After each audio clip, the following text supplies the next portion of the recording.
ಇಡೀ ಕರ್ನಾಟಕ ರಾಜ್ಯಕ್ಕೆ ಒಂದು ದೊಡ್ಡ ಸೇವೆ ಮಾಡಿದಂತ ಒಂದು ಕುಟುಂಬದ ಇತಿಹಾಸ, ರಾಜಮಂತ್ರದ ಇತಿಹಾಸ. ಅವರ ವಿಚಾರವನ್ನ ಗಮನದಲ್ಲಿಟ್ಟುಕೊಂಡು ಎಲ್ಲಾ ಧರ್ಮದವರಿಗೂ ಕೂಡ ಒಳ್ಳೇದಾಗಲಿ ಅಂತೇಳಿ ಬಯಸಿ ಈ ಕರ್ನಾಟಕ ರಾಜ್ಯ ಇಷ್ಟು ಪ್ರಬುದ್ಧವಾಗಿ ಬೆಳಲಿಕ್ಕೆ ನಮ್ಮ ಈ ವಂಶಕ್ಕೆ ನಾವೆಲ್ಲರೂ ಕೂಡ ಇಡೀ ಕರ್ನಾಟಕ ಸರ್ಕಾರ ಒಂದು ಕೋಟಿ ನಮಸ್ಕಾರ ಮತ್ತು ಈ ರಾಜ್ಯದ ಎಲ್ಲ ಜನತೆಗಳ ಕಳಿಸ್ತೇವೆ.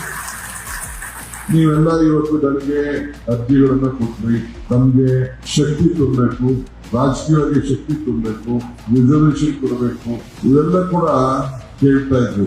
ನೀವು ಯಾರು ನಾನು ಈ ಅರಸು ಸಮುದಾಯದ ನನ್ನ ಬಂಧುಗಳಿಗೆ, ನೀವು ಚಿಕ್ಕವರಾಗಿರ್ಬೋದು ದೊಡ್ಡವರಾಗಿರ್ಬೋದು, ನಿಮ್ಮ ಆತ್ಮಧೈರ್ಯ ಯಾವತ್ತೂ ಕೂಡ ಕುಂದಬಾರದು. ನಿಮ್ಮಲ್ಲಿರುವಂತ ರಕ್ತ ಮನುಷ್ಯನಿಗೆ ನಂಬಿಕೆ ಕೂಡ ಅಷ್ಟೇ ಮುಖ್ಯ. ಹಂಗೆ ಎಷ್ಟೇ ಹಣ ಐಶ್ವರ್ಯ ಇದ್ರು ಕೂಡ ಸರಳತೆ, ಸಂಪತ್ತು ಎಷ್ಟೇ ಇದ್ರು ಕೂಡ ಸರಳತೆಯನ್ನ ಕಾಪಾಡಿಕೊಂಡು ಈ ಕುಟುಂಬ, ಈ ವಂಶ ಮತ್ತು ಅರಸು ಸಮುದಾಯ ಬೆಳೆಸ್ಕೊಂಡು ಬಂದಿದೆ.